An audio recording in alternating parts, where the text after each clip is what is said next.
Hotel में ना एक बाबा जी बर्तन मांजते थे, बूढ़े आदमी थे, 70 साल के करीब उम्र थी। उनका एक बेटा था, एक बहू थी, एक पोता था, लेकिन वो बेचारे बेटा बीमार रहता था तो लिहाजा वो खुद मजदूरी करते। कहते हैं एक दिन वो बाबा जी मेरे पास आए, कहने लगे मेम साहब 2-4 दिन की छुट्टी चाहिए। तो मैंने कहा खैरियत है? कहने लगे मैडम मेरा बेटा फौत हो गया। बेटा, आपको पता है बाप का जनाजा पढ़ना आसान है, बेटे का जनाजा उठाना बड़ा मुश्किल काम। कहती है मैं कुछ लिख रही थी, मेरे हाथ से कलम गिर गया, मैंने खुद गाड़ी भेजी, बाबा जी गांव चले गए जहां वो रहते थे। कहती 2-3 दिन के बाद मैं और मेरा शौहर गए तो रास्ते में हम बातें कर रहे थे कि क्या ताज़ियत करेंगे।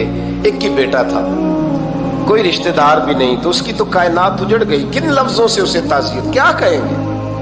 कहते जब हम गए तो वो टूटी हुई चटाई पे बैठा था, कुछ लोग करीब थे। हमने जाके कहा बाबा आप मुसलमान हैं, हम आपको क्या नसीहत करें, एक ही बेटा था, कि किस तरह करके हम आपको तसल्ली दें। तो कहते उसने आंखें खोली, बूढ़ी आंखों में ईमान की रोशनी।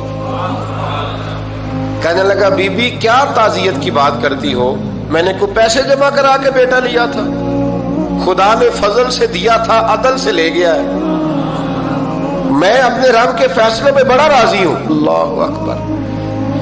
वो खातून कहती है कि वो बाबा जी से मैंने कहा कि चलो आप 1 महीने की छुट्टी कर ले। तो कहने लगा नहीं मैडम मैं मुसलमान हूँ, मुफ्त की रोटी नहीं खाता, मजदूरी करके खाता हूँ, मैं इंशाल्लाह 2-3 दिन के बाद काम पे आ जाऊंगा।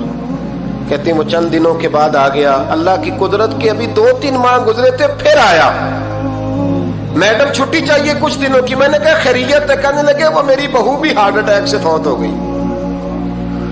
कहते अब मैं भी तड़प गई हूँ और ईसाई हो कि मेरी आंखों में आंसू आ गए। मैंने कहा घर का दरवाजा बंद हो गया, अब ये बेचारा क्या करेगा। वो अपने शौहर के गम में हार्ट अटैक से फौत हो गई।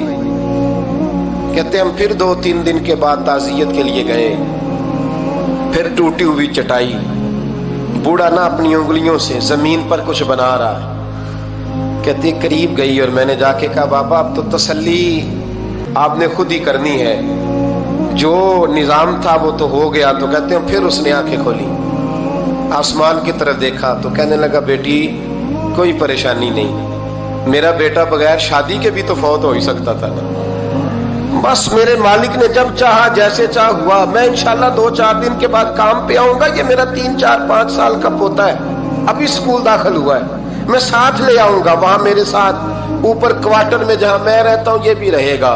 कभी कभी मैं देखती छत पे खड़े होके कि दादा घोड़ा बना हुआ है और पोता सवारी कर रहा है, वो सवेरे उठता उसको स्कूल छोड़ के आता, शाम को लेके आता, प्यार करता, मोहब्बत करता। तीसरी मंजिल पर हमने क्वार्टर दिया हुआ था, वहां दादा पोता रहते। अल्लाह तू बड़ा बेनियाज है। कहती है इकबाल एक दिन ना पोता ऊपर वाली मंजिल पे खेल रहा था, उसका पैर फिसला, वो गर्दन के बल जमीन पे गिरा। मुझे खबर हुई तो मैं दौड़ी, एम्बुलेंस मंगाई, खून से लिथड़े हुए उस बच्चे को दादे ने अपनी गोद में रखा। और जब हम अस्पताल की तरफ गए तो हॉस्पिटल बाद में आया, जनाबे इजराइल पहले आ गए और कहते वो गोद में दम तोड़ गया।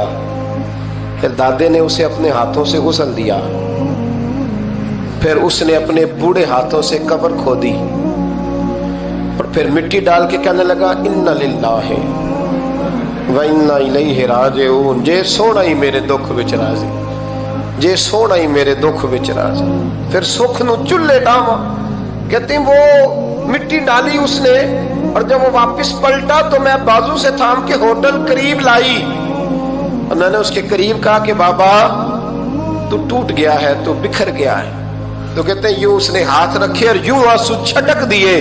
कहने लगा मैडम क्यों क्यों, मेरे अंदर कोई अकीदा नहीं, मैं कोई लवारस हूं, मेरा कोई रब नहीं, मैं क्यों परेशान रहूंगा, मैं तो पका हुआ फालू, थोड़े दिन गुजरेंगे कब्र में जाऊंगा और जब जन्नत में जाऊंगा तो अल्लाह मेरी बेटे से भी मुलाकात कराएगा, मेरे पोते से भी मुलाकात कराएगा, मेरा रब सारी मुलाकातें करा देगा, मैं अपने अल्लाह की रजा पे बड़ा राजी हूं। वो खातून कहती है मेरा और मेरे शौहर का कलेजा फटने लगा।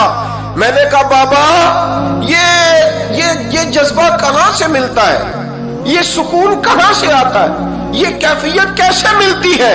مجھے کہنے لگا تو نے لینی ہے؟ میں نے کہا تو کہنے لگا تو بھی گنبد خضرا والے نبی کا کلمہ پڑھ جا، اللہ تجھے سکون عطا کرے۔